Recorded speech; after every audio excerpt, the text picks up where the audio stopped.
ngira ngo uri kubona ko ahangaha nongereyeho BTC, nongereyeho Ethereum, even nshobora kongeraho n'izindi nyinshi cyane ngira ngo mwabibonye. So iriya shadow swap rero nkuko muzi za pancake swap zo kuri trust wallet ndetse na za ice cream swap.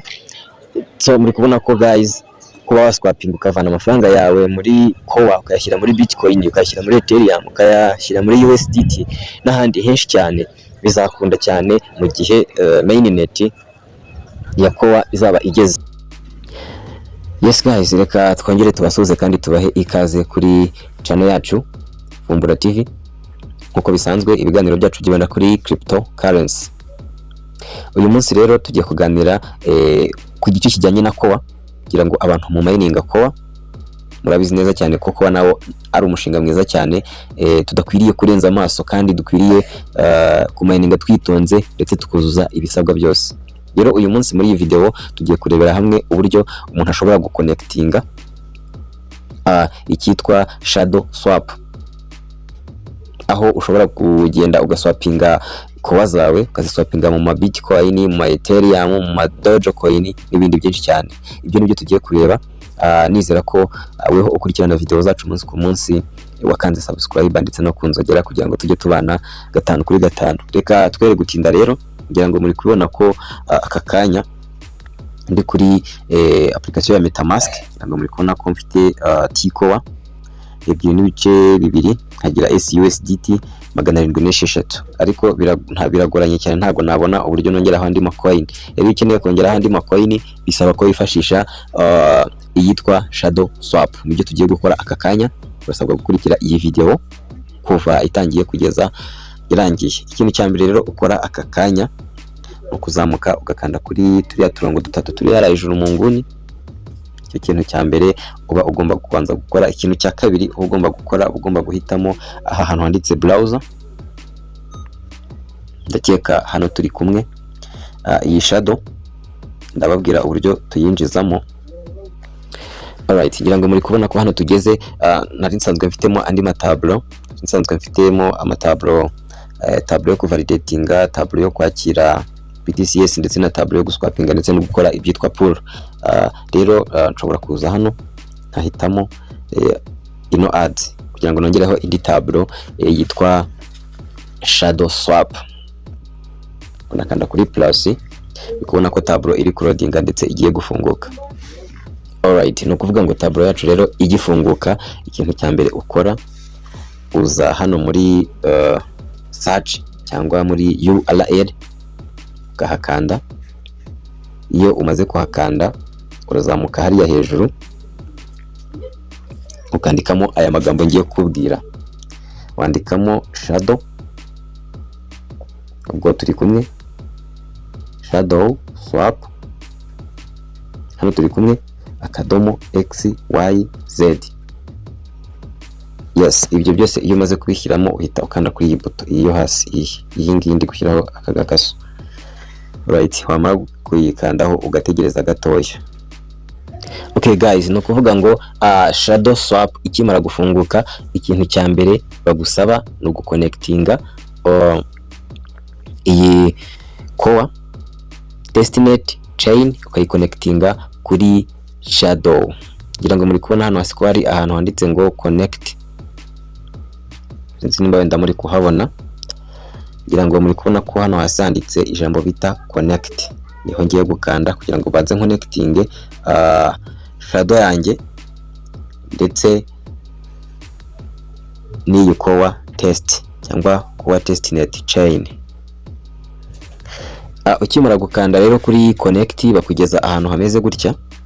Icyo uhita ukora iyo ugeze aha ngaha no guhitamo MetaMask. Ngira ngo babizi ko kowa testnet chain iba kuri MetaMask, uhita ukanda kuri MetaMask. Ngira ngo muri kubona ko kowa yanjye ihisiba connected ako kanya. Ngira ngo uri kubona ko hano hariyo akantu kerekana ko yabaye connected. Alright, ibyo rero turabibonye uburyo ba connectinga kowa kuri shadow swap. Hanyuma tugiye kureba uburyo bagenda baswapinga amatoken agiye atandukanye kuri ino shadow swap. nimba utarakanda kuri subscribe ushobora gukanda kuri subscribe kugira ngo tujye tubana 5 kuri 5 ku biganiro byiza cyane bihugura bya cryptocurrency. Okay guys, nkuko muri kubibona neza rero twarangije guconnectinga MetaMask ndetse muri kubona ko twashyizemo blockchain ya Koa, cyangwa muri kubona ko yagezemo. Hanyuma tukigera aha ngaha rero nimba dukeneye guswapinga cyangwa gutradinga ko niko bamwe babyita, ushobora kunyura hano handitse swap cyangwa ukanyura hano hasanditse trade. Nizere ko turi kumwe 5 kuri 5. Hanyuma ubwo ngiye kunyura hano hasanditse trade. Ukimara gukanda kuri trade ngira ngo muri kubona aho ngeze hano bakwereka umubare w'amakoa ufite w'amatikoa, kugira ngo mbibutsa ko tikoa zikoreshwa turi kwiga uburyo bohereza n'uburyo bakira, uburyo baswapinga, uburyo bakora ibyitwa liquidation. Yes. Hanyuma ahangaha rero mafitemo ibice bibiri. Hano mafitemo coin nshaka guswapinga, hano nkahitamo coin nifuza gushyiraho amafaranga yanjye. Rero iyo mpakanze hano hasi uri kubona ko hano bahita banyereka amacoin menshi agiye atandukanye. Ngira ngo urimo urabona ko bari kugereka ya Koa, bakagereka ya CUSDT imwe dufitemo, bakanyereka no iziyongereyemo ni bita SBTC, ibita DAI, ibita SUSDC, ni bita Ethereum, nizo ziyongereyemo, nazo ngiye kongera kuri chain yanjye. Rero reka mpere kwiri ya gatatu yitwa Bitcoin, banze turebe swap yayo uburyo igenda. Ngira ngo muri kubona ko namaze guhitamo. Ubu ngiye guswapinga mva muri Koa nerekeza muri Bitcoin.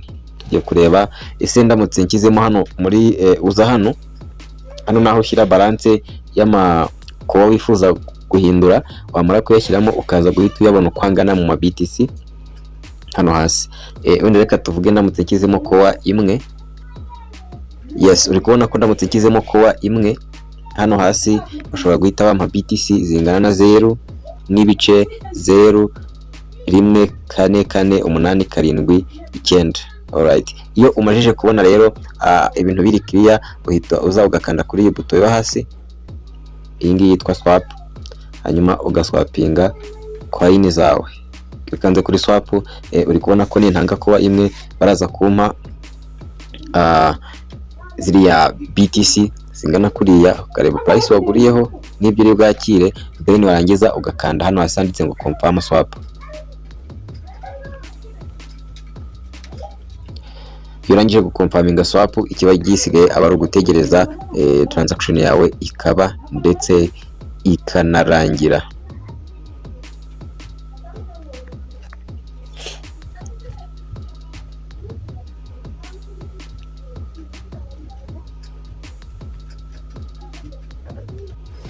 Okay guys, ngira ngo muri kubona neza ko iriya shadowswap yaje muri Koa chain testnet. Ngiye guswapinga tikoa imwe mu ma Bitcoin. Ndaza gukanda kuri buto yo gukonfaminga hano hasi, ngira ngo muri kubibona. Alright, hanyuma ntegereze gato. Okay, kubera ko noneho yitwa BTC cyangwa SBTC cyangwa Koa BTC nari nsanzwe mfiteho, kugira ngo nayo nzajye nyibona hariya nkorera swap nkuko nabonaga SUSDT na tikoa, ndaza nkakanda kuri iyi buto. Add CBC iyi buto. Iyi ngiye kuyibona, niyo ngiye gukandaho kugira ngo BTC yanjye ngiye mbasha kuyibona hariya nyine twapingira. Mpite nkanda hano handitse add token.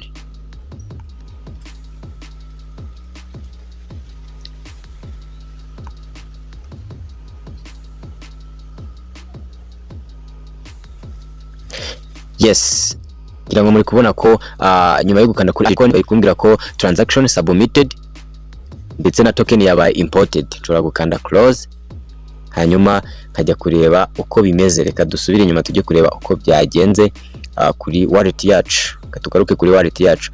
Ngira ngo kuri wallet yacu muri kubona ko hiyongereyemo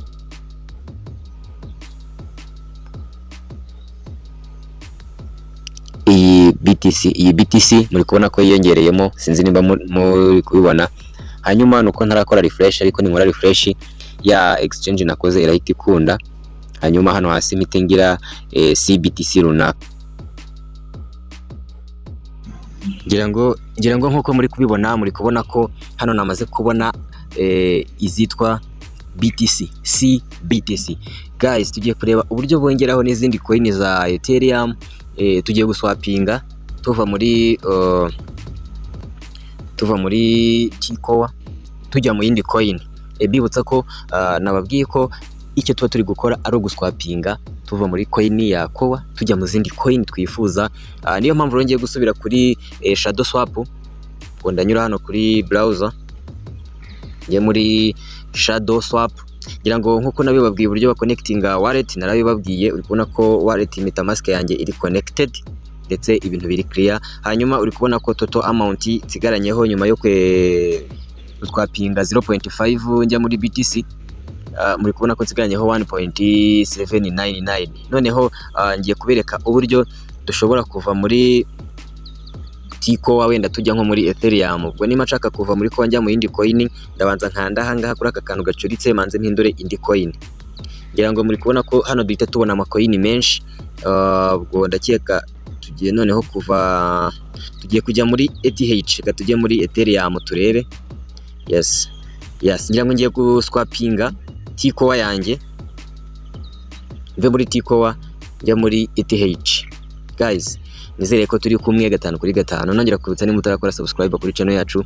Ushobora gukora subscribe kugira ngo ujye ubona amakuru meza agezweho kandi yizewe. Guys, reka twapinge 0.5. 0.5. Okay guys, muri kubona hano ninza gutanga 0.5, inza gutanga 0.5. So sorry. Ngira ngo muri kubona ko ninza gutanga 0.5, ninza gutanga 0.5 za kowa, ndaza kubona 0.031876 za ETH cyangwa Ethereum testnet. Bibutsa ko hano turi muri testnet. Mainnet niza nuko tuzajya tubikora. Hanyuma ibi byose namara kubikora, nkibuka gukanda kuri button yanditseho swap, aswapinga coin zanjye. Hanyuma nyuma yo gukanda kuri swap, ikiba gisigaye bari gukanda kuri button ya confirm. Guys, iyi shadow rero, iyi shadow tuzajya tuyifashisha turi guswapinga. Ngira ngo hano ikiba gikurikiye ari gukanda kuri button ya confirm. Ntekereza ko button ya confirm muri kuyibona hano hasi nyine. Ubwo niyo ngiye gukandaho kugira ngo nkomeze. Okay.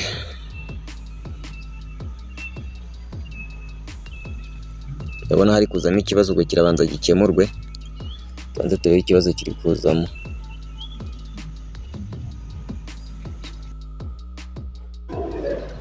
Okay guys, reka turebe noneho ino swapping kuko iri bugende. Mu kanya nari mbonye byanze. Dukande kuri swap turebe. Confirm swap. Tutegereze gatoya turebe uko bigenda. Hanyuma niturangiza dukande kuri confirm. Then dutegereze guys. Yes, uri kubona ko transaction yacu ibaye submitted. Turategereza, turakora icyo bita waiting. Hanyuma badusabye kubanza kwadinga Ethereum ndetse kuri MetaMask. Kuri MetaMask tubanze tuyadingeho. Kuyadingaho no kunyura hano, no gukanda kuri iyi button yanditseho ngo add test Ethereum to MetaMask. Tuyadinge, tukande kuri add token kugira ngo ibyo muri kubibona. Then bahita tubwira ngo imported token. Ubwo token yacu yabaye imported. Then duhita dukanda kuri close.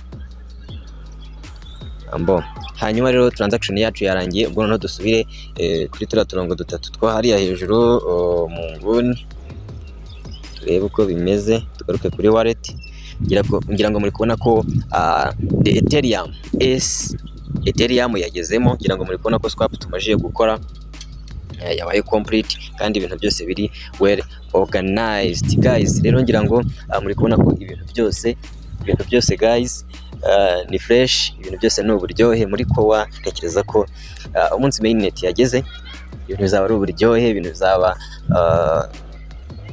mbese wari umukene azahinduka umukire, cyangwa ubuzima bwe buzahinduka mu buryo bumwe cyangwa ubundi. Guys, ngira ngo uri kubona ko ahangaha nongereyeho BTC, nongereyeho Ethereum, even nshobora kongeraho n'izindi nyinshi cyane ngira ngo mwabibonye. So iriya shadow swap rero nkuko muzi za pancake swap zo kuri Trust Wallet ndetse na za ice cream swap. So muri kubona ko guys, kuba waswaping ukavana amafaranga yawe muri kowa ukayashyira muri Bitcoin, ukayashyira muri Ethereum, ukayashyira muri USDT n'ahandi henshi cyane, bizakunda cyane mu gihe mainnet ya kowa izaba igeze. Mainnet ya kowa nigera guys, ibintu bizaba ari sawa. Rero nimba utaratangira ku mining kowa, nimba utizera kowa, ntekereza ko uyu munsi wayizera ugatangira mining. Ubuzima bwawe ukabuhindura ukora mining, kandi ntekereza ko bizakunda. Let's wait. Batubwiye ko muri uyu mwaka mu kwa 12 aribwo mainnet ishobora kuba. Twihangane dukomeze dukore mining, hanyuma dutegereze turebe what is the output, iki kizavamo, kandi ntekereza ko kizavamo cyose azaba ari cyiza cyane ku ba miner ba kowa. Reka rero nsoze iyi video mbashimira kandi mbifuriza ibihe byiza aho muri hose. See you again later. Ariko nimba utarakora subscribe, wibuke gukanda kuri subscribe no kuri button kugira ngo tujye tubana 5 kuri 5 ku biganiro tunyuza kuri Vumbura TV. Thank you so much. See you again later.